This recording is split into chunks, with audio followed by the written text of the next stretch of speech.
Hello everyone, welcome to the Secret Tea Party. Now you may be asking, what is the Secret Tea Party? Well, we don't know as of the time of this recording if this is gonna be the first Secret Tea Party or not. So in case it is, Secret Tea Party is essentially a podcast subcategory where we're just gonna discuss things that are not when they cry, the things that we are interested in and we want to talk about them. Yeah. Now, this is not gonna replace other subcategories. This is a thing we do when we cannot record any of the other episodes. So instead of leaving you without an episode during that week, we record this and we upload this. Well, to be fair, it would technically be replacing the Go log since we don't watch Go anymore. Oh, damn, you're right. But that was replaced like a year ago. Yeah. Well, it's not exactly replacing the Go log because the Go log was weekly and we are not gonna post this weekly. But Oh, The yeah. Go log was bi-weekly, wasn't it? We were at 2 episodes. yeah, that's what I meant, Soz. Who are we? Who are we? I'm Des. Who I'm else? the lovely and testimonially Horsecam. I am the kind of tired Kirby. I actually have since we're doing a little secret tea party, I made a cup of tea before. Oh, I also made tea! Yo, well, I did not make tea. What the fuck, Des? it was clearly being hinted at that you should have been doing that the whole time. I woke up like 15 minutes before we recorded this and immediately made a cup of tea. And the host of this podcast, Des himself, didn't even make tea. Yeah, what the hell? Damn. I cannot believe this. Well, Wait. I would like to reformulate my introduction. I'm not this. The mighty Zik von Genbu, bringer of chaos, often addressed as Zikinator. Yes, this is an episode about Xenoblade. Xenoblade. Everybody claim. Alright, Xeno. Yo. For those of you who don't know what Xenoblade is, it's the only thing we have going for us on the Switch anymore. Everything else is either canceled or bad. What about Fire Emblem? I'm joking. Three Hopes just came out Fire- yesterday. Well, it is a Warriors game. So, also, you're dating this episode now. Now they're gonna know when we recorded this. Well, I can't help it. The episode's so beautiful. I gotta date it. Yeah, recording this July 4th. We're recording this literally whenever you're hearing this. Yeah. Well, we are. This is actually a live episode. You just don't know it yet. It just sounds edited. Don't worry about. Yeah, thank you, Bunchmeister 402, for the nice comments. We're definitely reading them. Press 1 in the chat if All right, so mic not muted. should we introduce what Xenoblade is for those? I mean, Yes. Okay. So, in case you've never played Xenoblade, we're gonna try to make it still be enjoyable to you. We're only gonna spoil stuff at the end, and we'll tell you when we do. Mhm. So, yes, let us Yeah. start. All So, right. who wants to try to explain Xenoblade to the All right, non-Xenoblade audience we got? I got it. All right. All right. So Xenoblade is a JRPG franchise made by Monolith Soft, correct? That started. Okay, video that essayist. Technically started on the Wii. Technically started on the Wii with Xenoblade 1. Technically but- started on the PlayStation 1. Are we gonna get into Xenogears? I don't know anything about Xenogears. But the first actual installment to the Xeno franchise is Xenogears on the PlayStation 1, and then it was followed up by Xenosaga. Yes. It was not. and it was yeah. followed up by Xenophobia in America. Yes, that was actually around the time. What are they gonna do after Xenoblade? Like, we got Xenogears, Xenosaga, Xenoblade. What's next? Xenosword? Xenogun. Okay, so Xenoblade starts off with these two big robots. They're smacking at each Yeah, other. they're- No, you gotta quote It it. turns it like okay. it starts as gun like Xenoblade In the Chronicles beginning. 1 just was Gundam. Oh yeah. So how does the exact quote? It's been so long since I've. Long ago, the world was nothing but an endless sea, cloaked in a boundless sky. Then two great titans came into existence, the Bionis and the Mechonis. The two fought a timeless battle until only their lifeless corpses remained. Yeah, that's like exactly it. And then Yeah, the accent on point as well. and then Xenoblade 1 is the story about Shulk. He gets a sword, and I guess This is the Monado's power. He also gets into Super Smash Bros. that's later though. He gets into Super Smash Bros. And he's like, guys, we're all gonna die in 1 second Ultimate, and then they just die anyways. He didn't do shit. What? You ever seen the I don't remember that part of the announcement trailer. The opening cutscene for Ultimate has Shulk. He's like, Vision, we're all gonna die, remember? True. And then they all just die anyways because they suck at dodging. Except Kirby. Okay, that's Except Kirby. Shulk has a Monado art that ups the agility of his teammates. He could have just helped everyone evade. Maybe he just didn't have enough mana or whatever. Can we fucking talk about how about all the fake Monado arts they made for Smash Brothers? That are like Monado Smash. Half of those aren't even real, and I expected. Because obviously, I played fucking the original Xenoblade like after. Sorry, my cat jumped. After Smash 4 came out, and I was like, where's Monado? Where's Monado Smash? Where's Monado? Actually, I think Jump. Yeah, Jump wasn't a thing, but there's like.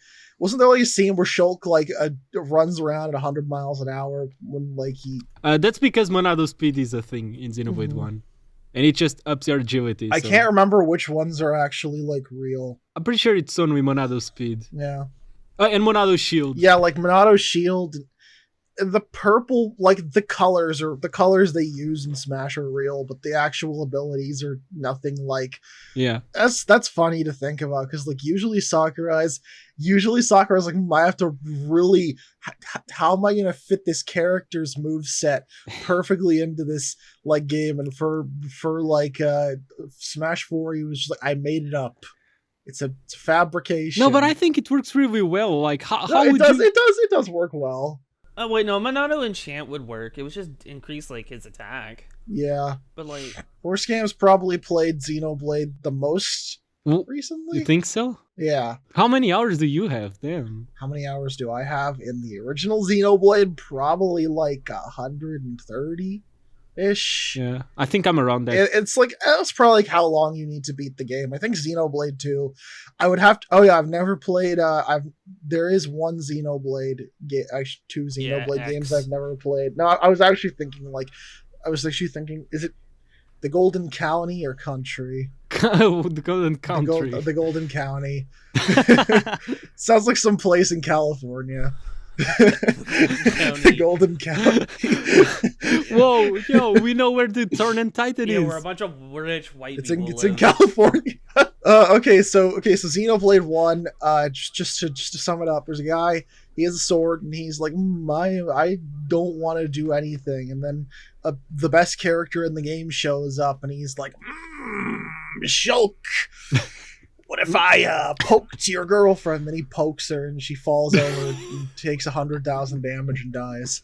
And that's fine. That's like in the first like that's like that's kind of the premise of the game. That's like kind of the premise is that Fiora gets poked, and she's like, "Oh!" and then she's dead. Shulk's like, "I'm going to kill everyone because revenge is good. I'm gonna kill the Mechon." Even though I don't know how to do that. And then Ryan is like, I'm here, hello. Ryan is like, Alehoop. Shulk, I have many things to tell you. Shulk, they put me in Fata Morgana.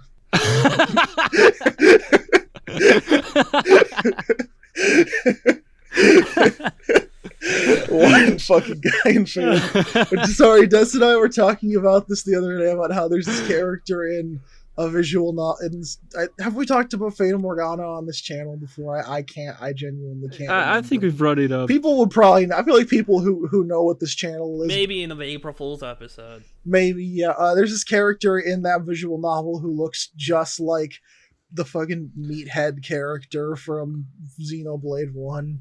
It's really funny. Mm-hmm. Yeah, I definitely remember when they were storming the castle, and then Gartry or whatever his call was just like, "Wild down!" And then they toppled the man. Yeah.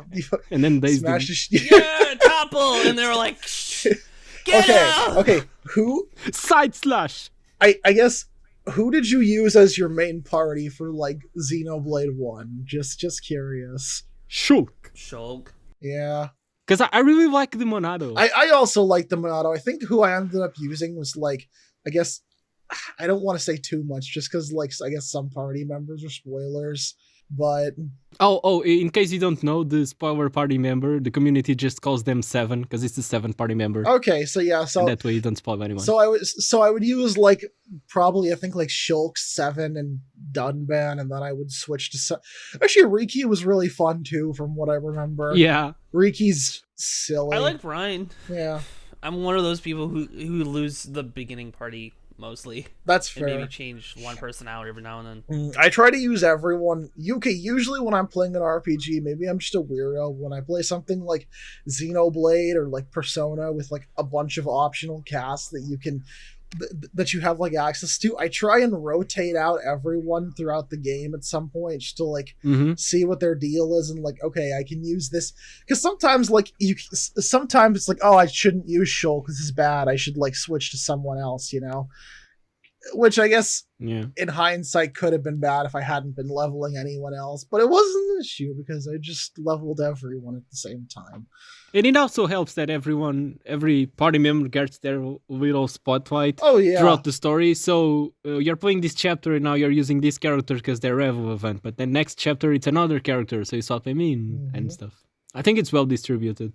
Yeah, me too. I like the party where like someone's important, but like they're not fighting anyone because I'm not using them. Well, they are fighting them in the cutscene. Like I'm very keen, and like when I play RPGs, I'm very keen of just having the same party throughout, so I don't have to level anyone out, unless everyone levels together in some way. Like I know Xenoblade 2, I mostly just used the beginning party and didn't really change anything out until I was forced to.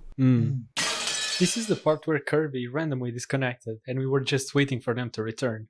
But then Horsecamp's cat made a guest appearance, so I'm keeping it in. Do we call Horsecamp's cat Horse Cat? Food for thought. No,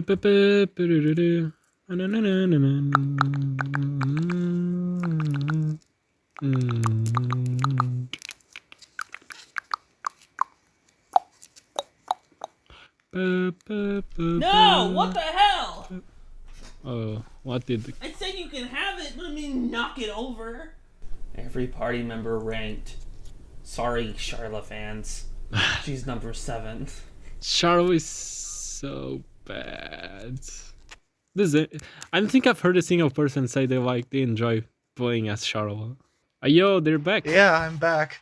I just had to grab one thing real fast. I was gonna say, I think my favorite little detail in Xenoblade Chronicles 1 is the sound effects. Yeah. Because the way the menus just go like... Yeah. It's so good. Xenoblade 1 just generally, I feel like... I think it... do I want to say it's the one... I don't... Okay, to be fair, I haven't played enough of X or Torna to really say if it's the one that plays the best. But while I do like... Okay, Xenoblade 2... I'll save that rant for later. I'll say I think Xenoblade 1 is probably the one that I think just plays the best out of all of them. It's just a good RPG. There's this one fucking fight near the end, without getting into spoilers, I think like it's like the second to last fight in the game, and like you have to do a really weird tactic with like Shulk that you don't do I think anywhere else in the game. I think you need to like trying to remember what it is. You have to use... Is it the thing with the spike damage? Yeah, the spike damage thing. That was so weird. No, but you use it. Do you? There's I'm pretty sure there's at least 2 bosses near the end that have spike damage, and the areas around them have lots of enemies with spike damage for you to get used to it. You're probably right, yeah. Yeah, the gameplay of 1 is probably the most, in my opinion, my favorite. I didn't play X, so I don't know how that plays. That's really weird because every time I hear people discuss 1 and 2, they say 2 have the best combat, but all of us in this call agree 1 has the best combat. 2's combat drives me fucking insane sometimes. I really kind of don't like 2's combat. Because fighting regular enemies in 2 is like the most boring thing in the world.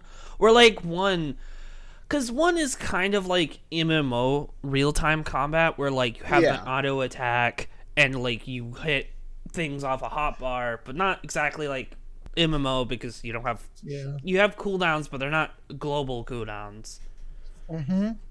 Yeah, it's just like It's really similar. The major difference between 1 and 2 is that in 1 you auto attack while moving, and in 2 if you move you stop auto attacking. But that actually, I think that's the biggest difference, because the biggest criticism people have against 1's combat is 1, it's not that deep, and 2, you spend a lot of time just not doing much, which I don't agree with, but it's what people usually say. I mean, there's still like the chain attacks, which is a lot. I feel like oftentimes like people say you don't. Maybe people say you don't do much, but usually in battles I was like, I gotta keep them out of shield. I gotta pop the heal up. Why is Ryan dead? What's happening? I'm gonna die. Yeah. Oh no, a vision. Yeah, it's like it's exactly like how like real-time combat should be. Is you have to be paying attention to like 5 different things, but you have this very easy combat system. That like, oh, you just press this button to attack, and you do that. But like, you have to manage what mode should you be healing? Should you be trying to topple the enemy at this point? Should be trying to avoid the enemy's attacks? Like, it's a lot of critical thinking. Yeah, I think the enemies can like really easily fuck you over if you're not like completely on top of it sometimes. Yeah. Or I'm gonna compare this to Xenoblade 2's combat, where like most of the time combat in Xenoblade 2 really depends on what level you are. Like, the enemies don't, like, the normal enemies feel like more of a chore to defeat than and the bosses don't really feel like interesting bosses, because most of the time you just set up your big ass combo and you defeat them. Okay, I'm gonna be real. I went through all of 2, and even now after like putting, I don't remember if it's 200 or 300 hours that I got into Xenoblade 2, I still don't understand how the combat works. Yeah, no, I didn't. Well, you have the launch, and you have like I understand that much, but like I see people absolutely decimating enemies on YouTube, and I'm like, I don't understand what I'm doing. I will say this: if your combat is still the combat was still giving me tutorials on how to play the game 50 hours in, and I'm like, I think that was the point where I'm like, okay, yeah, maybe this is not it's not the best. I still like Xenoblade 2's combat, but I feel like it's Xenoblade 1's combat, I guess, is just like it's like a simple chocolate cake, you know. It's easy to digest. You pretty much have an understanding of what you're doing. It's not too like out there and crazy to where you're like, I don't want to touch this. Yeah, maybe there's and then some like strawberries on top. And but then like Xenoblade 2's combat is like an overly complex 5-layer cake that at some point just like you can't even appreciate the other flavors anymore, because it all just tastes like the same flavor of sugar, you know. It's like when I made it's like when I tried making a cake where I just put I took like a red velvet cake and I put like a different cake on top of each other, and I was like, this is gonna be great, and I layered it with shitty buttercream, and it was the worst thing I ever made. Also, I'm sorry for using a food analogy. I know it's like I know I'm going to be put to death by like VideoS. I'm going to be executed. It's nothing like. Excuse me. When we play podcast, this on my Xenoblade 2 combat, I'm going to kill every one of them because they compared it to fucking cake. You compared video games to food? What are you, a fucking nerd? They compared it to cake. Get out of here. God. Sorry, Xenoblade fans. We're doing a great job at incentivizing people to play Xenoblade 2. Okay, so actually, I feel like I can't talk about why you should play Xenoblade 2 without at least kind of getting into spoilers, because I've said this for years about Xenoblade 2 ever since I finished it 3 years ago, roughly. Oh God, it might not even be 3 years ago, because now that I think about it, how long has Xenoblade 2 been out? It's been like 5 or 6 years now.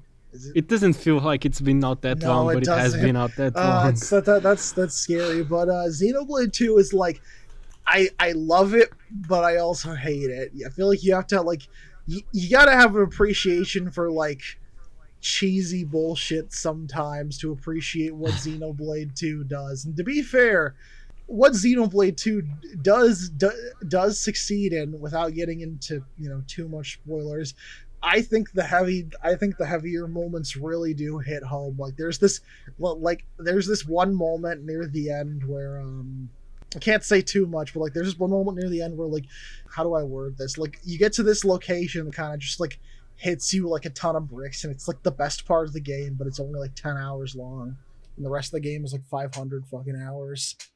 I don't know. Xenoblade 2,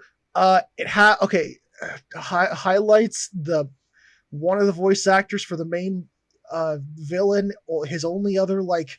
Actually, that's not true. I don't want to say his only other voice acting credit is that, but like one of the only other things that I can find that he's noteworthy of doing is like this terrible fucking game on the PS2 called The Sniper 2 that is just like an objectively bad, shitty game, but it's so bad that it's funny. And it's just like, why are the only times I've heard this voice actor is here in Xenoblade 2, and then like also in this terrible PS2 like straight to the fucking trash fire game. Yeah, they went and got voice actors from nowhere. Like these voice actors don't have that big of a history with voicing anime and games, but they are so good. Oh yeah, I think specifically the Xenoblade 2 cast is really good at like just having down to earth conversations and like quests and stuff.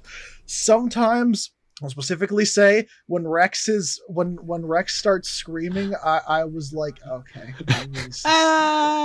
Yeah. I think Rex's voice, I'm going to be honest, I think Rex's voice actor in 2 is probably the weakest, in my opinion. I don't really like Rex's voice. Okay, but he gets so much better though. Yeah, he gets better. I think I've read somewhere about this, that when they were recording the cutscenes, when They were fucking? when What the hell? when they were recording the cutscenes, they did not have the cutscenes, so they didn't know what was going on that much. Yeah, I mean, I guess that makes sense. Yeah, so that. Oh yeah, also we should get into Xenoblade 2 story. So Xenoblade 2 story, it starts out, there's this guy on a boat, and he's like, oh man, that entire country Not a just boat. sunk, and all those people, whatever, it's a sentient boat. And he's like, oh man, that like city country thing just sunk. just sunk. This sucks. And he's like, and then his boat is like, yeah, that sure does suck. And then he's like, I sure do love being a pirate, or whatever he does at the beginning of the game. And then Scavenger. Salvager. Yes, Salvager. yeah. Is it a salvager? Because is it a scavenger or I'm pretty sure it's a salvager, right? Because like, Oh yeah, those are two different words. Salvager. I have the words. I just have like Rex screaming the words, just screaming about the salvager's code burned into my fucking brain at this point. And pretty much these guys who were obviously anime villains show up and we're like, we need a salvager for the job. And Rex is like, boy howdy, can I do that job? And then they 100,000. Don't forget about Nia. and then you have to play like, oh yeah, Nia's there. You see like okay, Yeah. so they show up and they're like, and they're like, we're gonna steal this thing. And then he's like, hey, maybe that is not so nice. And then Jin is like, oh yeah, I'll show you not so fucking nice. And he puts a sword through his chest and kills him. And then he dies. Yep, Rex dies in the beginning of the game, man. And then he dies. Boss, you killed a child. Amazing work. Amazing work. That's why you're the boss. But then he's like, you fucking idiot, you killed him too close to the crystal, and now he's like soul bonded to it. And he's like, oh yeah, we'll just cut it out of his chest. And he's like, you aren't being very nice right now, guys. And then I think it is so funny to me that they make you play like the first hour of the game without any like what are they called? They're not stands. Blades? What? Yeah, blades. Blades. Blades. Yeah, like they just. Well, technically, Jin and Malice have blades as well as Nia, Oh yeah. and Jin they're doesn't. party members. It's only Nia and Malos. Yeah. I thought you could only control Rex during that segment. Maybe I'm wrong. No, I think No. you could change them to the party lead. Yeah. Okay, Yes, but you anyhow, can. then like then this girl dressed in all red with big tits comes out and is like, I'll give you half of, and then he's like, damn, I got a rock in my chest now. I'm just like that Marvel character. It's like Steven Universe. I was gonna say it's more like Iron Man because it's like he dies and puts a fucking fake heart in his chest, pretty much. I don't know. It mostly just reminds me of Xenoblade 2. Mostly reminds you of the game it came from. That's fair. And then from there, like, hilarity ensues. Yeah, and the game. Nia and Rex get launched into the fucking ether after Yeah. the thing that you're on, Grandpa, I guess.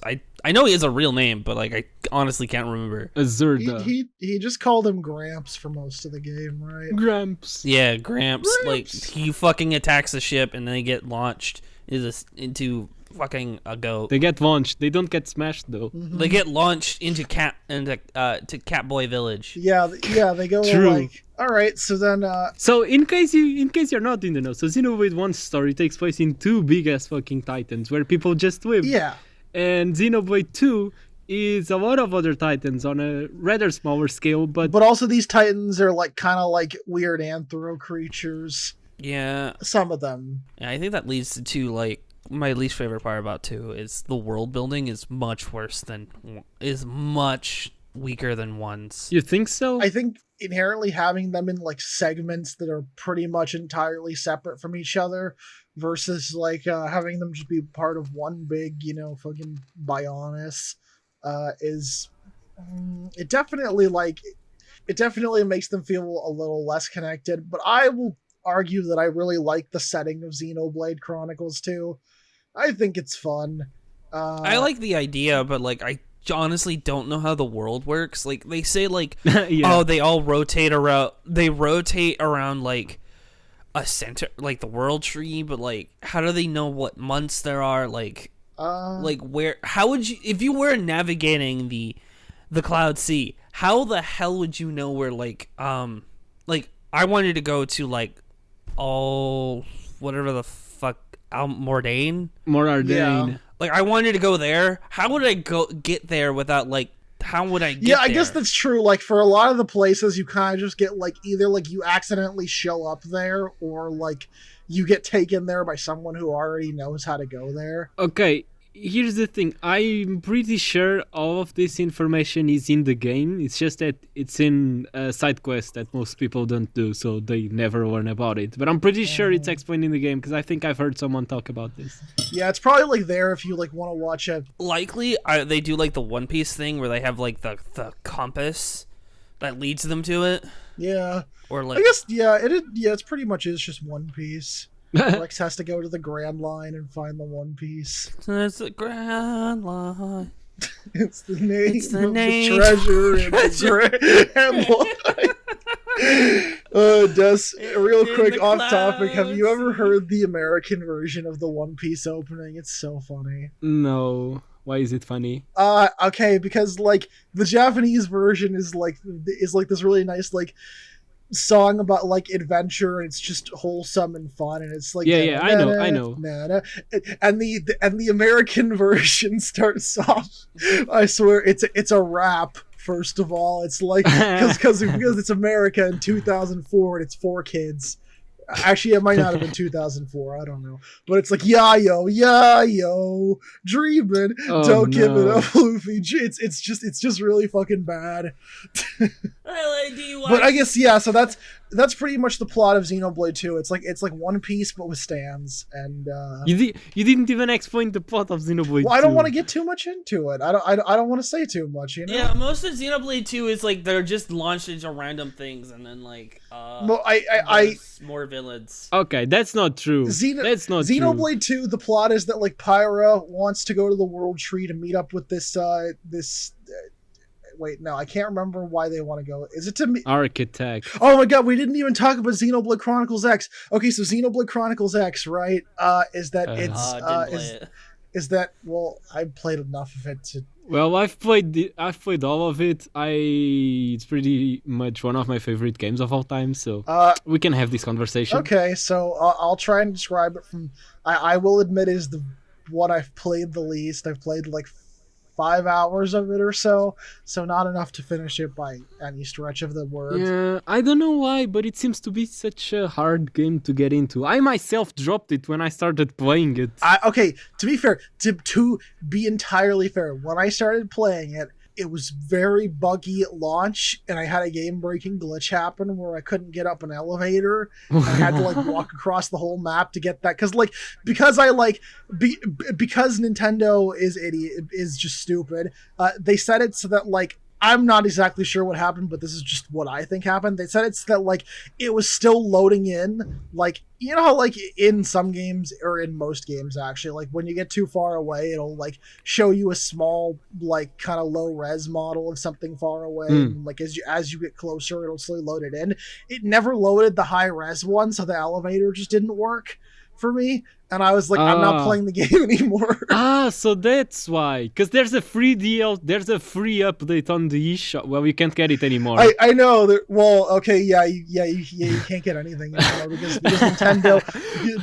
Nintendo went scorched earth and burnt down the eShop. So if you start playing Xenoblade X now, you're stuck with the worst version that doesn't load the textures properly. I'm not gonna say this, but like go emulate it. I feel like eventually they'll make Xenoblade Chronicles X for the Switch. Eventually, you know. Okay, but in like 700 years. Yeah, at like the end of the Switch's life. But I don't think they'll be able to do it because Xenoblade X was just such an ambitious game that I don't think they want to subject themselves to that kind of thing ever again. Xenoblade Chronicles 1 was an ambitious game. Xenoblade Chronicles X is like particularly ambitious. You look at Xenoblade X and it doesn't look like a Wii U game. Then you consider the fact that there's only one loading screen in the game on the Wii U, and then you consider the fact that you have flying vehicles that just go around at incredible speeds, and there's like so much shit to render, and it does it almost seamlessly. And there's just such a big world to explore. And it does that on the Wii U in like 2014.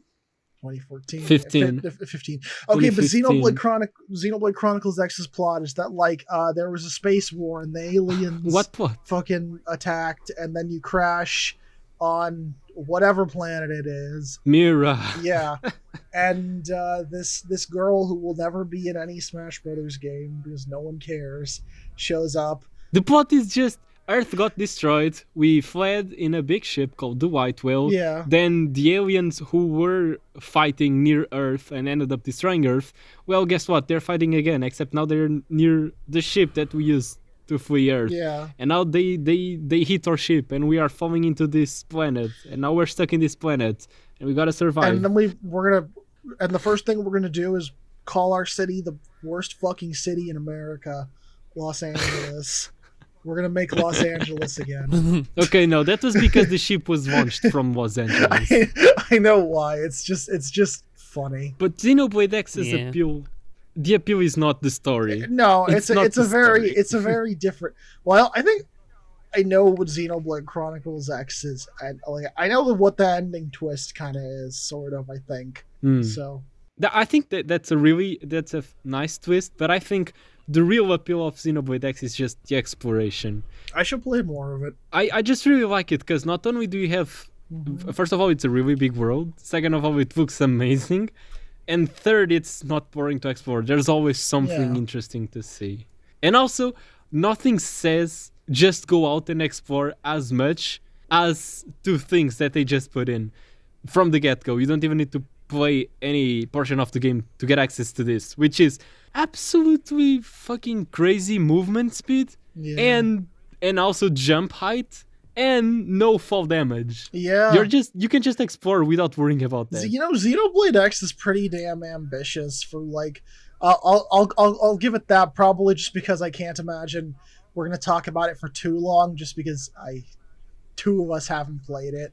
So Yeah. for like more than for more than a very tiny amount. But I will give it credit that like for when it came out and for the console it came out on, it is pretty damn ambitious, because I think like at the time the only really like open like I think it's ambitious even today. Well, for the Switch. no, yeah, even today, I'm just saying, especially for the time, considering what console it came out on and when it came out, like the Wii U in like 2011, 15. in like 2015, around that era, when I'm gonna say it, I don't think open world games were all that Yeah. great. I think a lot of them were trying to be Skyrim, and Skyrim is not that great. It's like Yeah. it's fun, don't get me wrong, but like Yeah. it's not a great game, and because of that, a lot of open world games from that time Mhm. kind of just they all feel they all feel very similar. And I will preface that with saying I obviously haven't played every open world game.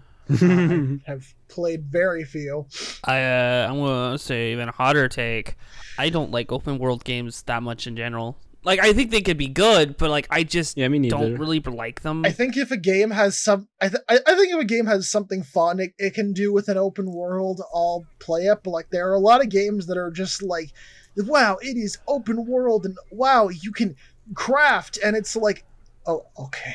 Yeah, and a lot of the world is kind of either boring, is not really fun to look at, or not have interesting locations to go visit. I will say Xenoblade Chronicles X, from what I played on the Wii U, already had more varied and interesting locations than the entirety of fucking Breath of the Wild, which came out like 3 years later. So, well, yeah, and it's technically less ambitious by your definition. well. Do you want to know one of the reasons why Xenoblade 2? Xenoblade 2 was released with so many of the issues that we described previously, because half of Monolith Soft stuff was given to Nintendo to work on Breath of the Wild. and then they didn't even make the Wii U port good. They made it run at like 1 FPS, took away the inventory map, and just fucked it over so that people would buy the Switch version, because of course they would. Fucking Nintendo. like, I know this isn't a Breath of the Wild episode, but like Breath of the Wild is not. It is. No, I mean, Yeah, I agree. would agree with you. I think there are much better open world games out there, and especially with like, And I know I'm gonna make people angry by saying that. I don't know. I haven't played too many like crazy open world games, because usually I'm just like, oh, this has this is like just the same, and this world, even though it is big, is filled with almost nothing, you know. So it's just like, yeah. But Mm-hmm. Well, And someone will always say, "Oh, the exploration and the environments are Listen. like the point of exploration." But like, bro, put something in the environments then. well, it looks nice, but like, what am I gonna do in it?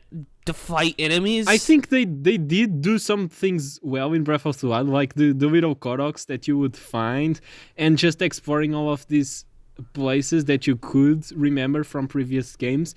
But even then, the game doesn't. The Hyrule isn't as visually diverse as just the first continent of Xenoblade Chronicles X. Yeah, like, yeah, exactly. Like, it's just because there's this desert, a volcano, and ice and like snow place. That's kind of, and everything else is like jungle or deep jungle. oh yeah, and then they didn't fill like half the map with anything, so it's just empty. I will say I like Breath of the Wild. It has had enough time to sit in the common like collective of thoughts that we have all had, that it's been pulled apart to like hell and back. It has good systems, but the stuff that is bad definitely sticks out, you know? It's like one of the things they advertised a lot, and I know we're getting kind of tough. Yeah. One of the things they advertised a lot as like one of biggest Breath of the Wild's selling points is that, oh, look, you got like 50 different ways of defeating this enemy. You can hit them with a sword, but you can also pick this magnetic thing up and drop a fucking boulder in its head or something. But it's like, okay, think about all the time you spent playing Breath of the Wild and how many times you actually killed anyone without a weapon, like with something else. Like, it's just boring. Yeah, like I don't really fight enemies unless I really want to. Like, I mostly ignore most enemies. The most fun I had with Breath of the Wild was on the harder was on the harder difficulty. It's the one where enemies have a respawning health, that's this whole other can of worms, and we won't have to get into that. But I will say, having the enemies be stronger and just throw it, Enemies too strong? throwing my whole throwing my whole arsenal at them is more interesting than I feel like what the base Breath of the Wild had anyways, because I don't think hard mode was in the base game. It had to be added in an update. I just hope for Breath of the Wild 2 to kind of fix a lot of the issues that I had with 1, like better dungeons, because the dungeons in 1 kind of don't exist. If we're talking about that, I'm just gonna say, if they release Breath of the Wild 2 and it's exactly the same as Breath of the Wild 1, after we've had such a really kind of an open world renaissance recently with games like the games like Elden Ring is Elden Ring I heard is a really amazing.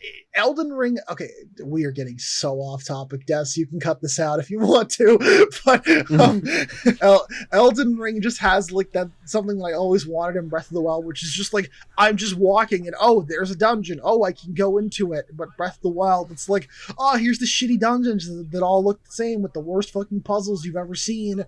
Have fun. And it's no, I'm not having put normal dungeons in the game, you bitch. Yeah, because I think Elden Ring actually has a sense of progress where Breath of the Wild just kind of doesn't. People say that it does, but I don't get how. Yeah, there's no leveling system. There's no you get better weapons, but that's it. We should make a Breath of the Wild secret tea party. Yeah. Oh yeah. No, I think there's a lot of things.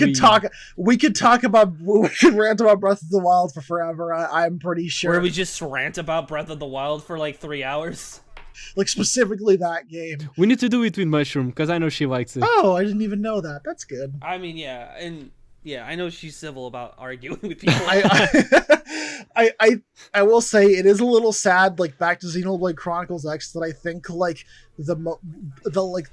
the collective just common person's opinion of Xenoblade Chronicles X is probably just what the fuck is that, and then followed by that is that game that removed the boob slider in 2014. That's funny.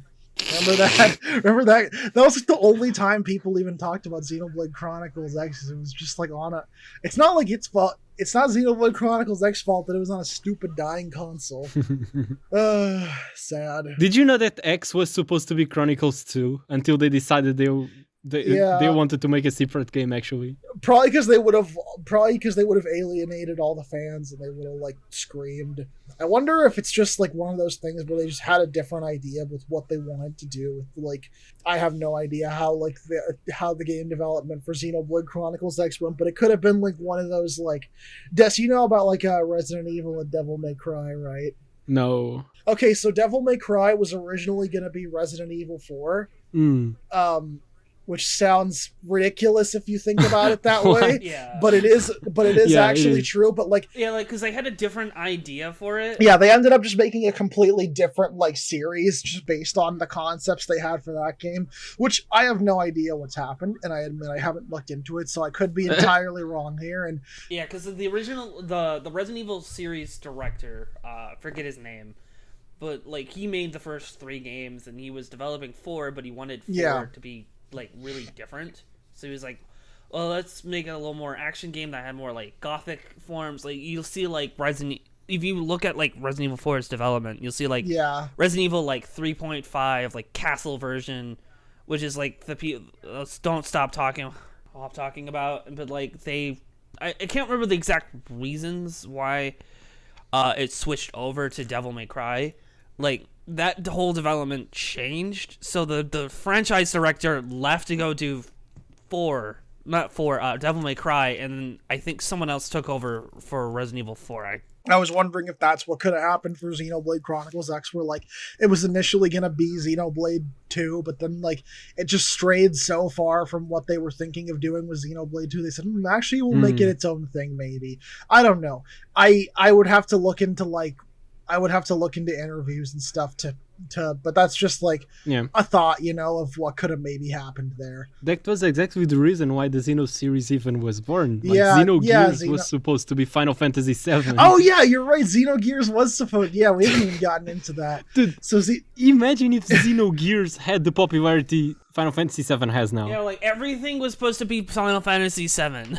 Oh god, we would be. Yeah, everything was supposed to be Final Fantasy VII because Chrono Trigger, I think, was that, and then Mystica Romana was supposed to be a Final Fantasy game. They were really picky on what Final Fantasy VII was. Like they went back and forth on it. Like, was there any reason that game was as big as it was, or was it just like it's the new console? We need to like. I think it was a new console, and like the aesthetics of the game were big in America, like big in the West, because I think it was the first Final Fantasy that went straight into like sci-fi. To some extent. Where like 6 kind of went that direction, but like for the most part, it was still straight fantasy. Yeah, God, imagine living in the universe where we have like my favorite character, Jesus Christ, in Final Fantasy VII. That's Xenosaga. That's not Xenogears. Same thing. Yeah, that would have been Final Fantasy VIII. Imagine we live in a world where we have Xenogears Remake Part 1, and then it's now Xenogears Crisis Core. Okay. Yeah, and it's a $70 game for PC. I'm gonna say this: Xenogears feels like one of those games that would be like remade, but it's not by the original developers, and everyone hates it, even the fans. And then like the remake gets forgotten about. It's gonna be one of the Square Enix remakes made in Octopath Engine that nobody likes. Yeah. Oh, I'm sorry. Chrono Trigger was supposed to be, I think, Final Fantasy V. Yeah, that's right. Because it was like earlier. But back to Xenoblade Chronicles X. Good fun game. Very different than the other 2 Xenoblades so far, and most likely different than the third one. We haven't even gotten into the third one. But like it's not out as of the time of this recording. It's not out. Yeah, maybe it'll be out by the time we actually finally edit this and post it, but who knows. Yeah. You want to know why I even bought Xenoblade Chronicles X in the first place? Why? So it was 2015, so I had just gotten into anime now, and I loved Attack on Titan, I loved Guilty Crown, and I was just checking the wiki for the composer for the OSTs of those anime, and I'm like, holy shit, they made a game, Xenoblade Chronicles X, holy shit, it's just releasing, I'm not gonna buy that. And I did, for the music. Nice. Oh, that's great. And then it ended up being one of my faves. Okay, I can't decide if I should like run it on the original hardware or just like emulate it on my PC, because I have the original hardware. Emulate it, because the gamepad is just too fucking inconvenient. Is it like not really like is the gamepad just not really that good of a well integrated into the system? No, it is really well integrated. The problem is that the gamepad has like 2 hours of battery. Yeah.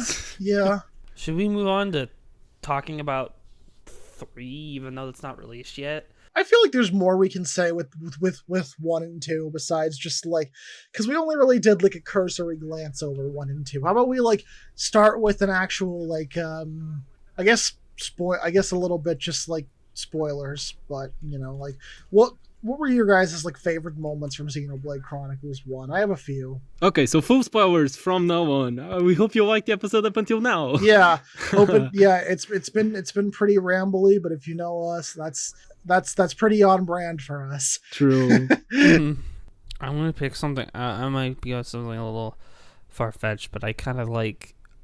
So I actually really kind of like the beginning of the game. Like, specifically when Fioris gets fucking poked. No, that's really good. I think that was the point where I was like, oh, it really sets the tone. That was the point where I was like, oh damn, this game is like actually like this is like some of the best voice acting I've heard in a game, and it's a Wii game from 2007 or whatever. Like, what the fuck? 2010. Close enough. Yeah, thank you very much, Sakurai, for spoiling that she doesn't actually die. Yeah, thanks, Sakurai. I'll never forgive you. Like, why did he do that? The final smash of Shock, it's a chain attack. It has 3 characters. Why did he add Fiora, making the chain attack 4 characters? It doesn't even make sense. Because he's funny. I mean, didn't he also, like, he also spoils it. Well, let's not get into that. That's a whole other side tangent. I think he also like spoils Kingdom Hearts. He spoiled Kingdom Hearts. Yeah, hey, I might go on a side. I don't know if you guys ever read that interview with the Kingdom Hearts director, creator, and why and about Sora and Smash, and like why Donald and Goofy just never. Donald and Goofy could have shown up, but like I think the creator didn't want it. Yeah. Disney was way okay with it. Sakurai has a history of being kind of weird, to be fair. Don't get me wrong, the games he makes are great, but some of the decisions he makes, I just frankly do not understand where he's coming from sometimes. Oh yeah, oh my god, I cried when Pyro and Mithra. Oh my god, Smash. that fucking reveal trailer! I thought we were getting Xenoblade 3 anytime. No, I will say, when that booking happened, just because it's Xenoblade related, I was living at my old house, this not the place I'm currently living in, and my roommate was working on his college work, and he thought I was like dying because I was like screaming and crying when Pyra and Mithra were announced. Oh my god! I was like, really? I was being so loud. Like that was the only time out of the entire time we were living there that he pretty much told me to keep it down. Damn! Because I was being like Pyra, and then I didn't really care because I don't Smash Brothers. And Mithra, don't forget about Mithra. Mithra, and don't forget about. Don't forget me. Don't forget these fucking soldiers from Moradin. Wait, okay. Actually, quick fucking question: did he spoil Numa? No. Okay. No, he did in the spirits. He fucking did. That's right. Sakura, what the fuck is wrong with you? What Numa? God, sometimes I think about like I want to live in the universe where James Bond gets into Melee. I would cry. Yeah. What the fuck was I gonna say? Oh yeah, you were talking about favorite moments in the story. Yeah. I really like the moment that they also use a lot for trailers because it's just so fucking cool.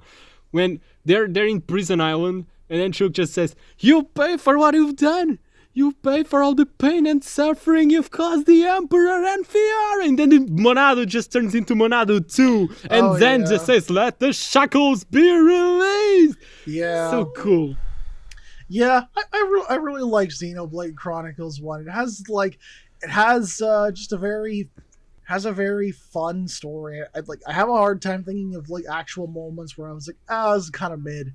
Just because all the way through was pretty much like, yeah, this is pretty damn good. I think more than the story, it's the execution of the cutscenes that just hits really hard. Oh yeah, and that fucking music, like Engage the Enemy was so good. They made Engage the Enemy 2 for Xenoblade Chronicles 2, pretty much. You know? Like, and they made it again for 3. And then they're probably gonna do it again. Well, I don't know. We'll see what happens with 3. It's gonna happen because Xenoblade has song archetypes. Yeah, totally. You have the song that plays when people are dying, the song that plays when you're about to win. It's the anime music tropes where like you have like we're on the back foot, right? We just got a brand new power. Also, I really like how the evolution to the Monado is just called Monado 2. Yeah, no one ever talks about Monado 2. They just want to talk about Monado 3, and I think there's a Monado 4. I can't remember. No, it's the replica Monado, and then the Monado Rex. Monado Rex? Oh yeah, that's right. I never played that DLC. Okay, so there's a DLC for Xenoblade Chronicles 2 where Shulk shows up, and he's like, this is a funny little world we have here. And then they... Monado Rex is in Xenoblade 1's DLC, not in 2's. Yeah, 1's DLC, didn't that come out like recently? Didn't that like... Yeah, it came out when the definitive edition came out. Yeah, I haven't played through that. Was the Monado Rex in that game? Could you elaborate on that? When does that happen? Okay, so after the events of Xenoblade 1, they try to, like everyone from the dead Bionis keeps trying to live, and eventually they decide, well, we should go back to Alcamoth, which is the capital of the High Enti, in case you don't remember, and try to see how things are there, try to get everything in order, and then they get there. And there's a fog beast going around there, which they call the fucking, which is just really funny, because with the accents it says like they're calling it fucking. It's the fucking. The fucking is attacking the capital. Wait, how does that? I'm getting there. So it's Okay. called the fog king because it's made of fog and normal weapons cannot hit him. So they take the replica Monado that Shulk uses and make it do something which I would get more into detail, but it could possibly lead into Xenosaga detail. So they just do something to the Monado, which makes it so the Monado can actually hit the fucking. It's basically like Monado Enchant, but for the fucking. And they just call it Monado Rex, because Rex stands for something that I don't recall. Rex stands for Rex. Stands from for Xenoblade Rex. Chronicles 2. Xenoblade Chronicles 2. Yeah, they put Rex on a blade, and he's like, and he just starts screaming. And he does his scream that he does whenever he's angry. So he goes like, Yeah.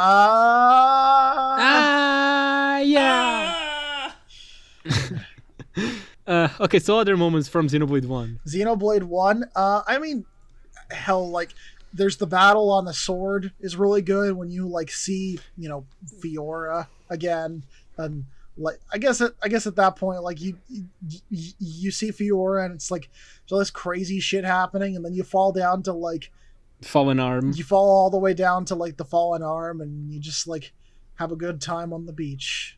Yeah. Nothing bad happens. I love that arc of the story. Yeah. I like how Xenoblade games always have the secret area. In 1 it was the Fallen Arm, in 2 it was Moritha. I wonder what it will be in 3. Which one was Martha? The abandoned realistic city. Yeah, that was like the question. Is that like, does Xenoblade X tie into the lore of 2 and 1 with that stuff? Because like that's kind of what I got from how 2 played out. Me out here with the whole fandom trying to figure out how the fuck Xenoblade X fits in with the other 2 games, and you just ask me how does X connect the 2 games. It's just the funniest thing. Well, Maybe X is just a spinoff. It is a spin-off. X is literally a spin-off. That's what it is. It's just that with the way the story happens, you would think yeah, exactly. some things might be connected because they are. I guess spoilers. We're gonna since we're already in the spoiler section. We are already in Xenoblade spoilers. Chronicles 1 and 2 are kind of sort of in they're in the same continuity at least, and They're not in the same dimension. they're not the same universe, but they are in the same continuity. Xenoblade Chronicles 1 is the people who like okay, honestly, Xenoblade Chronicles 2, I just want to talk about this for a moment. I just remember just like sitting there, just playing the game, and then I just hear the words, "Let's begin the experiment." My fucking and I'm like, what? I almost jumped out of my chair. I was like, huh? Let's begin the experiment. That's what he says at the fucking, and then I'm like, ah! And that's like my favorite fucking part. I really like that part of Xenoblade Chronicles 2. Like, I'm gonna get into it just because I want to talk about it so much, but like, I really like how for the whole game it's like, we got to get to Elysium. We it's gonna be this great thing. We're gonna get there, and you get there, and it's just like this desolate, deserted wasteland that was like a product of at the time, you know, the war economy, and like pretty much an effort to escape their own crumbling reality, right? Mm-hmm. And it's just depressing, and I almost want to say it's kind of just like fun to see, like, after all this time of wanting to get there, to see how disappointed they are when they get there, because you're right there with them, because you've been trying to get there for like, at this point, over 100 hours, and it's like, it's just this. It is my favorite setting in the game. It might be my favorite setting in the series. I love the world tree. It is that good. Mm-hmm. What, the world tree itself or Elysium? Because Elysium and the world tree are both just, I really like them. I think I really liked them from a design perspective. I didn't quite like the gameplay of the World Tree as much. Oh yeah, the World Tree sucks. The World Tree was a lot of fighting enemies I didn't want to fight. Yeah. But like design wise, You know what I did? You know what I did? I just over leveled. When I got That's to the fair. World Tree, I was like, the enemies are like, oh, they're 3 levels above me. I don't want to fight them. I'll just go find like the highest level enemy that I can easily beat. So I went to Gormont and just Enemies too and strong. and fought like a rare enemy that I know I could beat if I just cheese. If I cheese the combat, that would give me like 5 levels every time I beat it. So I just almost maxed out the character levels before I even about halfway through the World Tree, so I didn't have to Yeah. fight any more enemies. that's fair. And then you see the architect, and he's like, I'm half of Zanza, and he's like, well, Zanza's dead now because Shulk just fucking killed him, and like, Yeah, it's so cool how both finales happen at the same time. yeah, I like how they tie it into each other without being too on the nose. You just like hear the dialogue happen where it's like, I think you hear Shulk talking about wanting to create a new world, but it's not like says like, oh, that's Shulk. It's just like, this is what's happening. It's you the know? quote he says it's the quote he says as he is jumping to deal the final vote to Yeah. Zenza. Yeah, I really like how they tied them into each other. I think in a worse series it would have been overdone and cliched and kind of bad, but I think the way they did it actually makes a lot of sense, and is probably one of the reasons why I'm so invested in those 2 games, because they just like ties in 2 really good games together without like going way overboard, you know? Yeah, without relying on one too much. Yeah, exactly. Oh yeah, remember in Xenoblade Chronicles 2 when they make a penis joke and get slapped? Yeah, Zeke is like, something 30 years? And then Nia just turns to him and he's like, oi, you got a lot of nerve, you one-eyed monster. And then everyone's just like, what the fuck? Because that's apparently Yeah, like, another name yeah, for like, dick yeah, she- in Australian or something. Yeah, she calls him like a fucking one-eyed snake, I think, and One-eyed monster. one-eyed monster. Is that it? Yeah. And then it's just like, haha, penis joke. And I was like, oh, they're really doing a penis joke in Xenoblade Chronicles 2? Okay. Well, I didn't know that was a penis joke. It is okay. It's a penis joke because the joke is like, I understand the joke. I just did not connect the dots at the time. You don't want me to explain the penis joke on the episode for like 15 minutes? Okay, so in case you don't know anatomy, Let's do the penis joke analysis section. dicks have a vagina at the top. Yeah, that's kind of true. Remember when Riki had like 400 kids? That's why he's in debt. Yeah, and he was like in debt. That's why he becomes the hero pawn. He becomes the I hero. love Ricky. He becomes the hero pawn, and then he's like the most fun to play, and he's like the most fun character you get. Yeah, I love. It's just all about debuffs and status elements. Anything that just messes with buffs and debuffs in an RPG is usually pretty fun. Mm-hmm. I don't think so. I don't like buffs and debuffs. Oh, I because love them. Maybe because like was SMT like your first experience in like RPGs? No.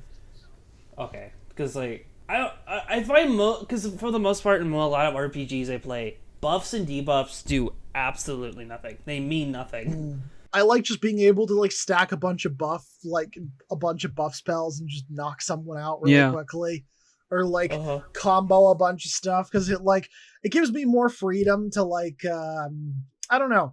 It doesn't really limit me on like how much how much stuff I can do with that character versus like, oh, I can't beat this guy, I need a stronger weapon. It's like, now I need a bigger gun. now that I think about it, a lot of the combat of Xenoblade Chronicles 1 is very based around like buffs and debuffs, just because it's like I think, like you said earlier, it's a very MMO-esque combat system in both games. Well, 2 is also about buffs and debuffs. It's just that's relegated to the elemental combos. Okay, Des, I have a very important question about 2. Okay. Is 2 a gacha game? Yes. It is a gacha game. It just doesn't involve microtransactions. It doesn't involve micro, which is good. God, imagine the version of Xenoblade 2. You know Nintendo would totally do that too. They'd be like, oh, you want Cosmos? Well, for $49.99, you too can get Cosmos. You can have the chance to pull Cosmos. How is Xenoblade Heroes not a thing? Yeah, how... Like, how is it not a thing? I think because most of the people who played Xenoblade Chronicles 2, the blades are very divisive, at least from what I've seen in the community. Specifically with... Yeah. I'm just saying, after they made 2, they Oh, made... yeah, totally. Hey, Des, I have a question. You've gotten all the blades, right? Yes, I do. How long did that take you? I don't know. I know Cosmos was my last one. Oh, Cosmos I got, like, in the first area. Okay. Wild flex, but okay. Okay.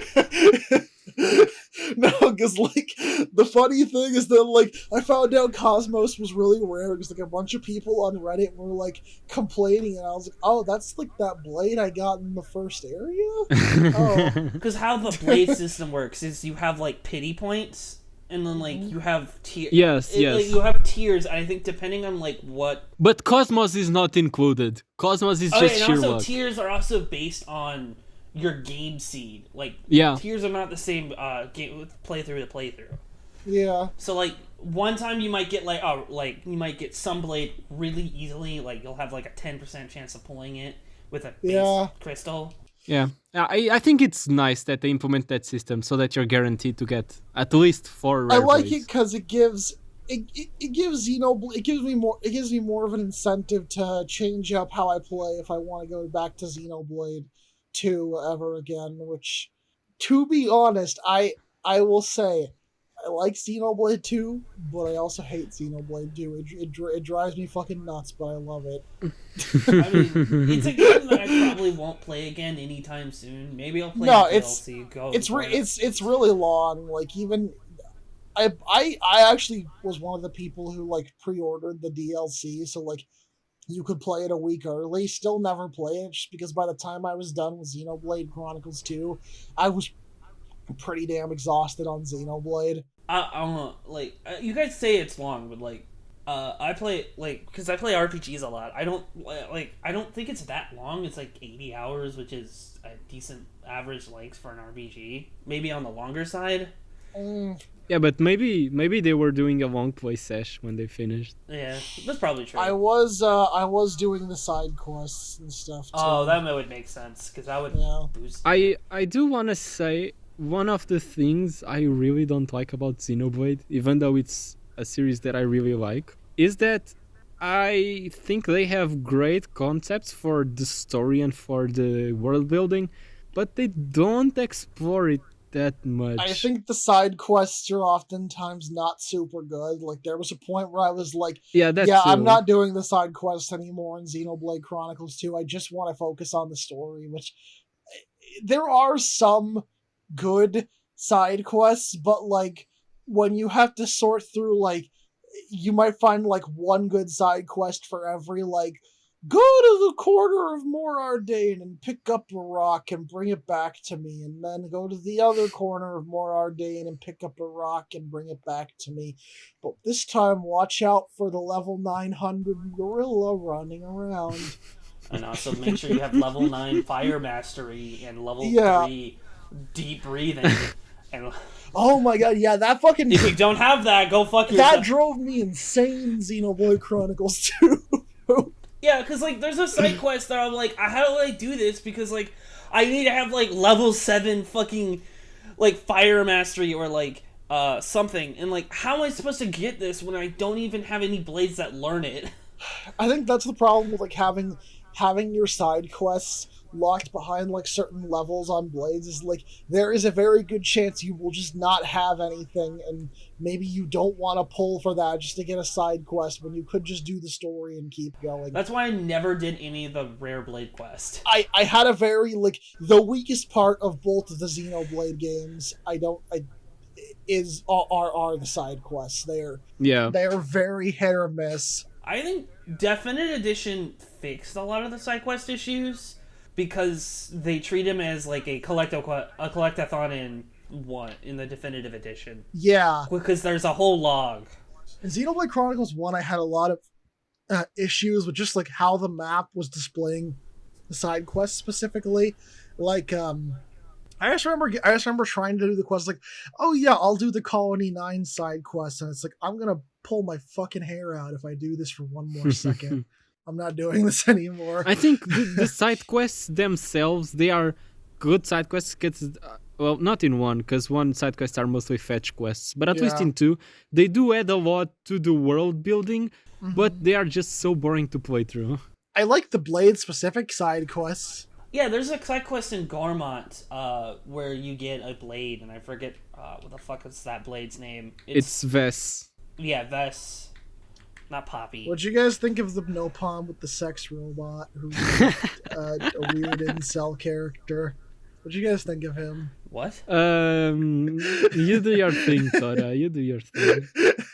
I like Poppy though. Poppy is really cool. I like Poppy, but I think like I can see why people were maybe thrown off by that character because he's like the second or third character you get in the game, and he's a fucking weirdo. Yeah. I like him. What the fuck? I love him. He was too horny he was too horny for most of the game. That's my criticism. He's of him. horny? Yeah. I don't think he's horny. What? He made a sex robot. He has a sex robot. He made It's a not sex robot to be his wife. It's not a sex robot. It's He about. made. It's not his It wife. has a submissive mode. He's definitely fucking Poppy. No, he's not. He literally has a submissive It has mode. a submissive mode. Fuck. He is definitely fucking Poppy. There's no way to get around that. Master Pawn, why did you make me? It's a kid's game. It's a kid's game. It's not gonna be. He's not fucking the robot. He has a maid kink. He's horny on main. He's clearly horny. That's because his dad was a horny man. It's Grampy Pond. He that's just right. designed this. Yeah, Grampy Pond. No, it definitely runs in the family. You see his wardrobe and it's just full of maid outfits. Yeah. And also, he has a in the- wardrobe full of maid outfits. You can't even argue that he's not horny. And also, in the DLC, you get an outfit that I legit thought was just someone modding the game, because he has an outfit that's just a white t-shirt with Pyrus outstretched fucking artwork, and it just has a heart behind her. Yeah. He's just using Pyro merch in game. He is the most horny Xenoblade character ever. He's funny. Yeah. Okay, best Poppy. What's Alpha?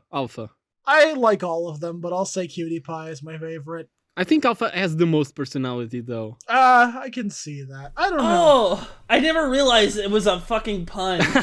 QT pie. That never occurred to you ever No. throughout the whole time you played the game. I read it as like QT pie. Because of, like, you get pie like close to the end of the game. Like, it's a side quest, right? I think I groaned when I saw that because I was like, oh. Like, you just get pie. You get pie from a side quest. You don't actually get pie in the game. Okay. Fucking, you know what? I had a fucking 130 fucking. Actually, I think I had like close to 200 hours in fucking Xenoblade Chronicles 2 because I was constantly playing that goddamn diving game. Yeah, I love it. That shit is so goddamn addicting. Yeah. I just played that for like 20 hours. that game makes me want to pull my hair out, but it's also really good. It's really addicting, but it's also really stressful. Like, I just kept on playing it. Like, I think for the first half of the game, that was like all I did was play that game. Like, it's one of those things where like I'd be fine if they just released that on their own as a standalone game for like $1. Oh, I also, going back to the scenes we really like. Into, I really, really like after you lose Pyra, and then they just go back to Tental, and Rex is just sulking in the inn. Then he comes back and everyone's like, holy shit, Rex, you're finally up. How are you feeling? Then he's like, I'm leaving. And then they're like, what the fuck? You're just abandoning the journey? And he has like a little sack. Yeah, and then it's such a nice cutscene. Yeah, and fucking Nia's like, what the fuck? And just beats the shit out of Rex. Yes. The Rex gets swept by his teammates cutscene, but it's so good. Okay, Okay, you know what was my least favorite fucking moment in Xenoblade Chronicles 2? Fucking, I love you and all my friends. I wanted to fucking throw my controller through What? through the screen.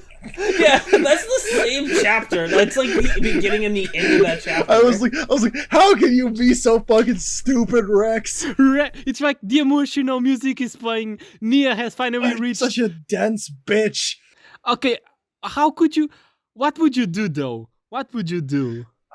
What would I do? I mean, I would take Nia because Nia's a better choice than Pyra or Mithra. Hey, Okay, but if you weren't to take Nia, like how would you reject Nia? I get why he did it, but it still hurt. It still hurt like a bitch. I was still like, that's tough. I remember when I was watching that cutscene, I was like, is Rex gonna end up with Pyra and Mithra or with Nia? And then Nia says, I have and I'm like, holy shit, are they actually gonna dump the main girl? And then all of you guys, I'm like, what the fuck? That's so funny. It's so funny, That's but really it still funny. makes me so fucking mad. It's definitely what probably should have happened. Well, at least now Nia is single, so she can make out with Melia, who also got dumped by the main guy. Yeah, or more like have a war or something. I don't know. A love war. Look at- Love is war. Oh yeah, Des. So remember the guy in Xenoblade Chronicles 3 that just looks like Rex if he like turned gray? Rex. Oh, the lens. No, that he's Rhine. If Rhine turned gray. He always looks like Rex to me. I don't know. He looks like Rex if he like started working out. Well, Rex is the Nopon. Oh wait, I do Rex kind is of want to talk about what I know about Xenoblade 3 combat because I actually been really excited for the combat. Oh yeah. What Xenoblade 3 combat is gonna look like because it's like very class based. Where like Oh. it's like people are compared to like Final Fantasy 5 or 3. It's a very like I love like class and job system like job systems in RPGs because they're like because it allows me to be more creative like so I don't have like a Go play Bravely Default. Yeah, I probably will. Because I remember like it was a meme because like I think Final Fantasy 16 trailer and like the news about that came around the same time as like Xenoblade Chronicles 3's like gameplay was being talked about. So people were like, "Wow, Xenoblade Chronicles 3 is actually like Final Fantasy combat, and like Final Fantasy 16 is not real Final Fantasy." And I remember like being angry about that. But like I still really like the idea of that combat, like class systems, like you can max out your class and then like you learn stuff from that. You learn stuff from that class, and then you move on to a different class. Mm-hmm. Yeah, because if you played any say you played like Final Fantasy 5 or even 10 to a certain extent, because 10 has that I don't want you call it like a spear grid system. I think Has the Yakuza system, yeah.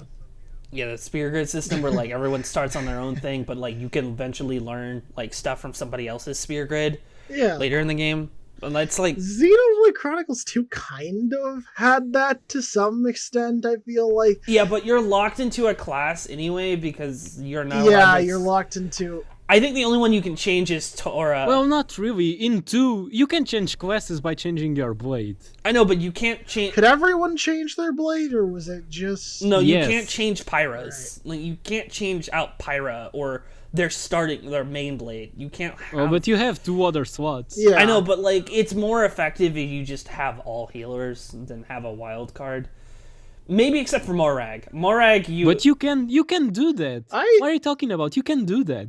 That's the thing you can do. I can't remember what classes I had on what. I think Morag is the only one where I had her as a mixed class. Everyone I have a dedicated one. I don't like using Morag because Morag is not as good as a tank as Tora is. Well, yeah. Tora isn't the tank. It's Poppy. Poppy is pulling the real weight here. Yeah. Yeah, because at least I know that you can change Poppy's roles. So like if you want You Tora to can be change everyone's role. No, you can't because you're stuck with Pyra. You can. It depends on the blade you use. Yeah, you're stuck. Well, you're still stuck with Pyra. You still have a pip in fighter. No. You're thinking about this the wrong way. You have wrong. What the fuck? You have Pyra. But if you put another blade on Rex, and when you are using the other blade, That's not what I mean. Like you're still because Pyra is a fighter role. Is like a fighter role. You're still stuck with we're still stuck with one level of fighter. You can't have Rex be a full dedicated healer. But Rex doesn't even have the stats to be a full dedicated healer. That's what you have Nia for. But I think that's what he's saying is that, like, in Xenoblade Chronicles 3, you have more like mobility to do okay. to do what you want with the classes, versus in Xenoblade Chronicles 2, while there is some like amount of variety, what you're limited to is still limited by like the base stats of the characters and like what I hope I'm getting it right anyways. Is that about what you meant? Yeah. 2 has a lot of systems, but like I would say majority of them don't matter. Cause like they do matter. We just don't know how they work. there's 2 things that you should be doing. Is one is your combos, is your elemental combos, and setting up the break, topple, launch, smash. The driver combos. Break topple. Yeah, That's all. like most of the time. Yeah, like most of the time, like you need to have, like, what I figured is with the character I'm playing, which most of the time I played as Rex, have not break, but like you have topple, which Pyra has topple. And then you have a launch. Remember when they gave Rex like fucking Monado future sight, but then didn't actually put it in the game as a mechanic? No, they do. They actually do. It's Yeah, just that's only in one. It's one fight. No. It Wait, actually what? is there. It's just that What? it is. But the thing is, in 1, Shulk was the one getting the visions. Yeah. In 2, Mithra is the one getting the visions. So the way they implemented that is when you're using Mithra, you have a higher evasion stat because Mithra is just telling Rex what to do. Oh, That's not the same though. That's just. It that's is. It's just that it's not your POV getting the visions. I know, but what I'm saying is that Xenoblade Chronicles 1, it was its own unique mechanic that like made the game more interesting and like fun to play. Well, people didn't and, like it, unfortunately. I liked it. People are stupid. I did too, but people don't like it because it's just every time you get a vision, the game stops for you to watch the vision, and people didn't like it. I mean, I think it's fine. It's not that long. Yeah. And also like for like the blade combos or driver combos. I don't know what it's called, but like essentially, like how that would work. Like you just have Rex or somebody just have all 3 of them, and you just have break on somebody else. Yes. Yeah. And when they break, you just hit topple. Yeah, that's true. And maybe you'll get lucky, and somebody else will topple for you. Yeah, because Pyra, the way I did it is, as you said, Pyra has topple, and then I switched to Zenobia, who had launch, and then Rock has smash. Yeah, Rock has smash. Also, you want to know a funny thing about Rock? Mm-hmm. So, in the data, in the information for Xenoblade Chronicles 2, like the digital thing, the coding, every character has a gender because there are some effects that depend on the gender of the characters you are using. What? So some of them have male, some of them have female, and then Rock's gender is just the number 4. 4 is gender. Trans icon. I mean, Rock does have like those bag boobs. Like, have you seen Rock? Like, shut the fuck up. Like, you've seen Rock, right? Shut the fuck up. Like, look. I know what you're saying. I know what you're saying, but shut the look at those back boobs. You fucking furry.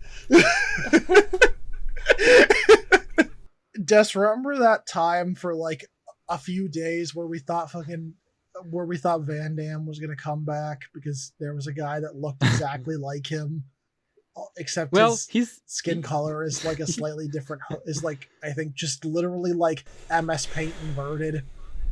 Yeah, didn't he just fucking die? Actually, can we like hold on? What's his name? His name is Van Damme, right? It's still called Van Damme because every Xenoblade needs to have a Van Damme. Remember in Xenoblade Chronicles 2 when he stabbed himself with his blade to like become stronger, and then that was never brought up again, ever. Dark Knight. Why?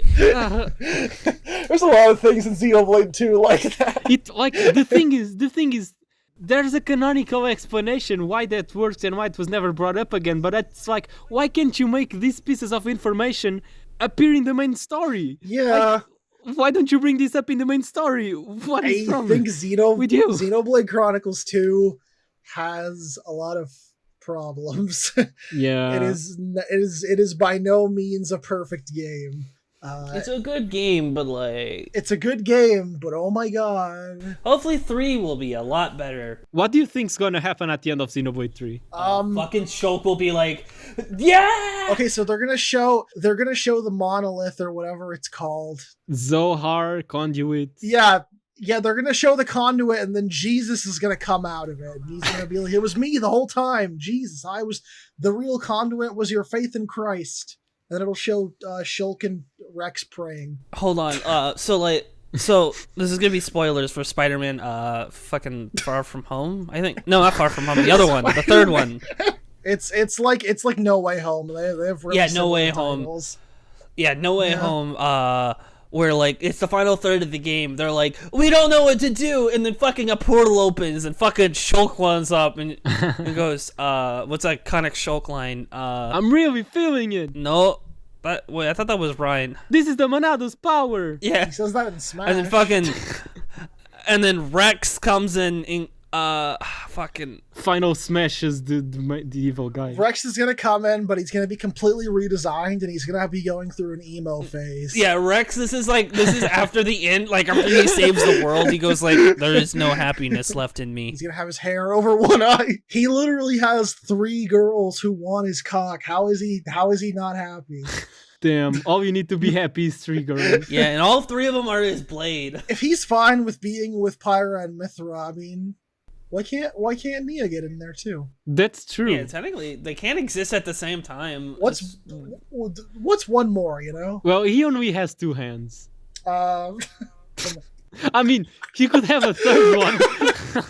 mean, he has 2 hands, and then Nia can get the strap on. No. Come on. Anyways, cut this out. We are talking about children here. Wait, is he a child? I can't remember. Okay. Okay, so Xenoblade 3. Xenoblade 3. How will it end? I think my big prediction is that the Makoni sword, do you know how it's like shoved into the ground? It reminds me of the World 3, so I think we're either gonna go up to the hilt of the Makoni sword and there's gonna be something there to go even higher, or we're actually gonna go downward. Oh yeah, Nope. I wanted to ask about that. My implication, at least how I read the ending of the original Xenoblade, is that just the Mechonis and the Bionis didn't and don't exist anymore. So I was confused how there could be a DLC where they still go to the capital of the High Entia and fight the Fog King or whatever. They don't exist as living beings, but the matter that composed their bodies is still there. But like they just died. are the pieces like are is it just a new city named after the old one? Or is it Wait, literally? what? You said there's a DLC. Oh, the Makoni's shoulder. The Makoni's shoulder is just floating, and Alchemoth too. Like the area you visit in the post game in Definitive Edition is just floating in the air. It turns into the Cloud Sea, leading Okay. into Xenoblade Chronicles 2. Okay, I'm gonna say that's a little stupid, but I don't know. Maybe it's better in the actual story. It's not, because in the base game, when you visit the area where Alchemoth is, which is the Aerith Sea, there are floating rifts. Like, do you remember at the back of the Bionis? No, yeah, I remember that. I was just thinking, like, why would there just be one part of the thing that's still floating by itself, and why would it be the shoulder? I don't know. Just happened to be that way, I guess. That's just how it is on this bitch of an earth. Like, Alchemoth was already flying, and then the Bionis shoulder is close by the floating rifts, so I guess some of them fell, others didn't. It will make sense in the movie. In the Xenoblade Chronicles 1 movie. In the movie, in Xenoblade 3 Advent Children. Yeah. In Xenoblade Chronicles X2. Have you seen Advent Children? Because I've heard really mixed things about Advent Children. I tried watching Advent Children with a friend, and it seemed not great. So I kind of just left halfway through. So I really don't think they should ever be like like CG movies based off a video game, because most of them aren't great. Well, with the amount of cutscenes you have in Xenoblade, it almost is a movie. So Yeah, I mean, I'm sure. well, Xenoblade cutscenes are so long that the Switch goes into sweep power save mode during cutscenes. Why do you Yeah. have your power save mode at like 2 and you don't click controllers? Huh? Yeah, you can change the Switch's power save mode to like from like an Yeah, like hour. you can change that. Yeah. Because like I think if wait, Des, do you play on Wild Docked or do you play? My Joy-Cons have been dead for the past 2 years, so Get some Yeah. get some third party Joy-Cons. Yeah, or spend like $70 for Joy-Cons. and will those work? No. Then why would I get them?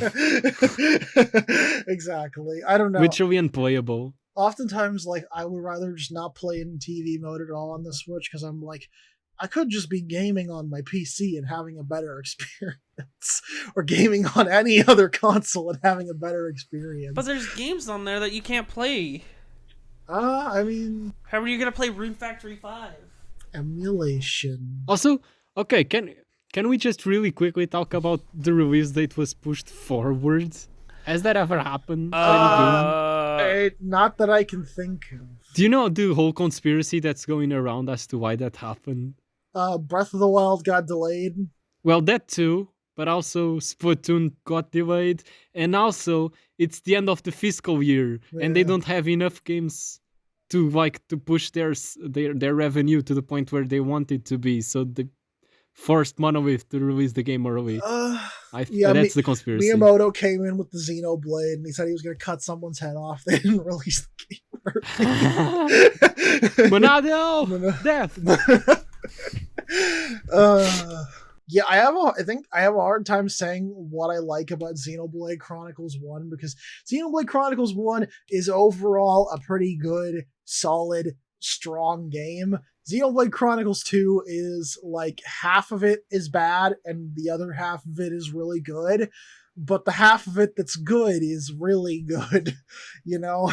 So like I have a lot more negative things to say about Xenoblade Chronicles 2, but it's still a good game, you know? Yeah. Are you guys ready for Dunkey to make a Xenoblade Chronicles 3 video and say I don't like this and then everybody's gonna shit themselves? I don't like Xenoblade, but it's so funny though. I don't care if he shits on video games I like, because he's funny. People got really mad when he said that he didn't like Final Fantasy VII Remake. Like, I didn't even watch that video and I was just like, oh boy, you were fucking poking the beehive with a stick right now, Dunkey. Good luck.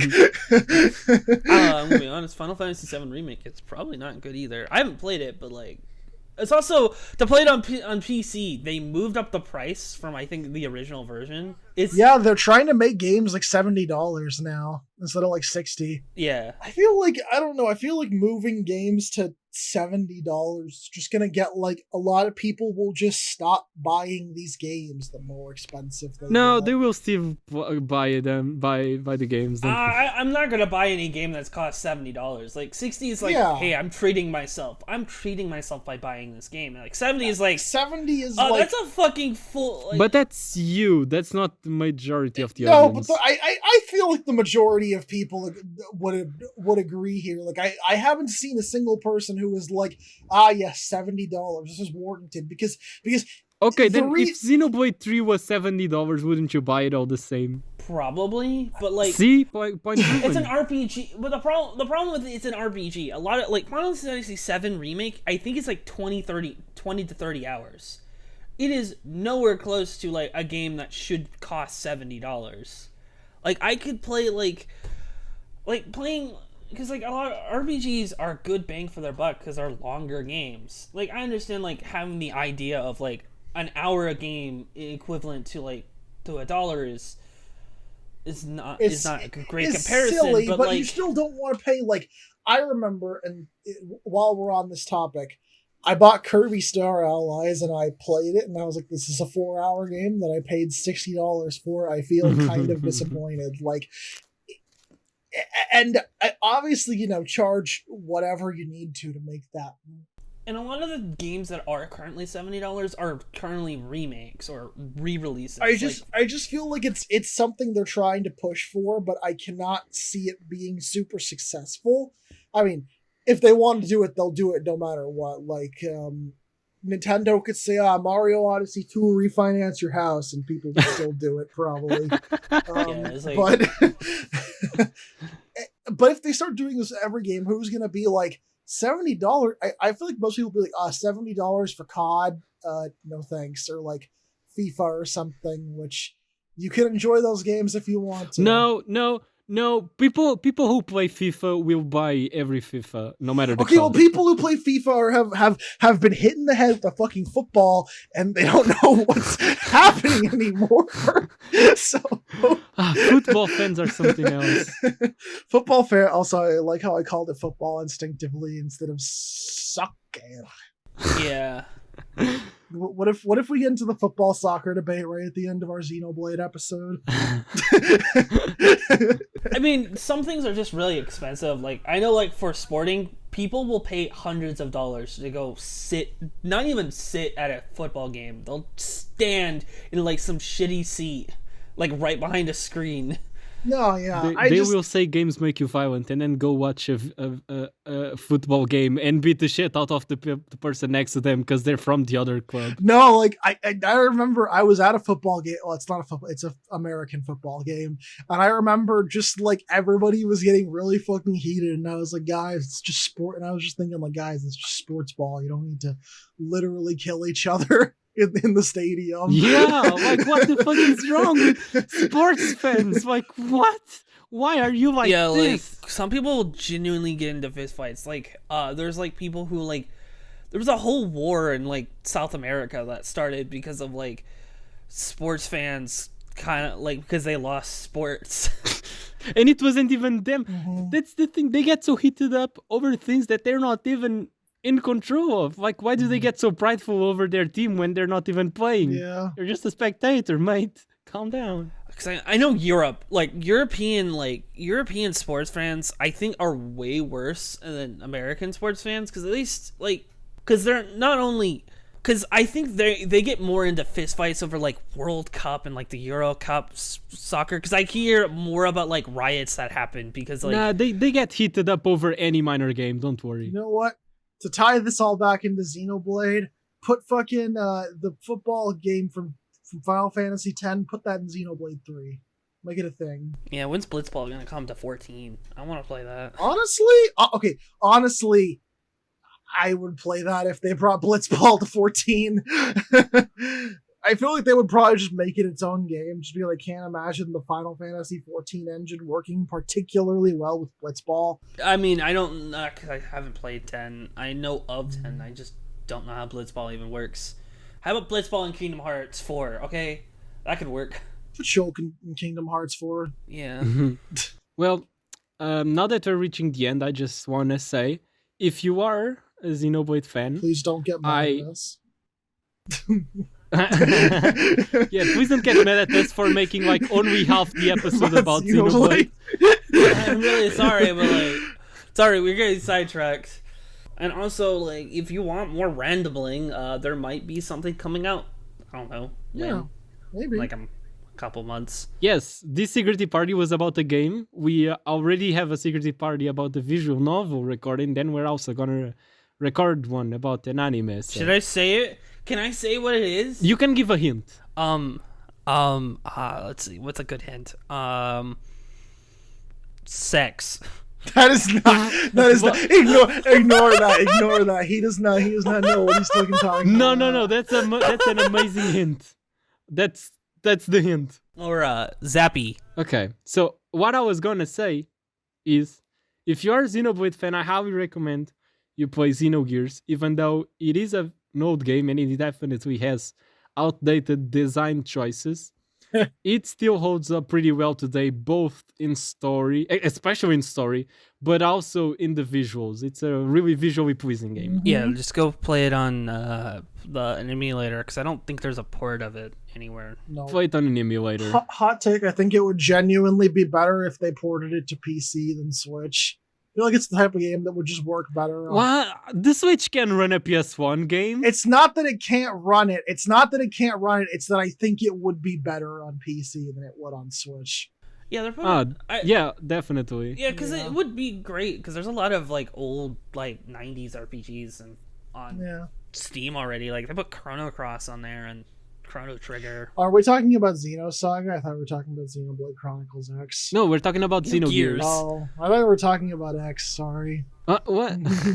No, but yeah, it's a game from that era where SquareSoft was just making all of those classic games. Yeah. So if you can be sure Xenogears is a good game because it comes from the era of Chrono Trigger, Final Fantasy VII. I think it was still SquareSoft. I think because that was before Square Enix formed, right? Yeah, it's SquareSoft. Yeah. Well, anything else? Parasite Eve. Go play that. That's another SquareSoft Vote, game. vote which Poppy is your favorite in the comments below. If the other Tea Party episode is not released, if the Tea Party is not released by the time you hear this, or like in 2 weeks, if it's been 2 weeks since this episode came out and you don't see another one, just at the podcast, not the podcast, at Des, just scream at him. At Des on Twitter and like At Des at the Des underscore the underscore Des on Twitter. Yeah. Thank you, Harscam. All right. Well, Do not at me. actually, at Horsecam on Twitter. At That's Horse. not my Twitter. Okay, fine. Oh, fine. You want me to say your full Twitter handle? At on Twitter. There. Now that's something you have to censor, Des.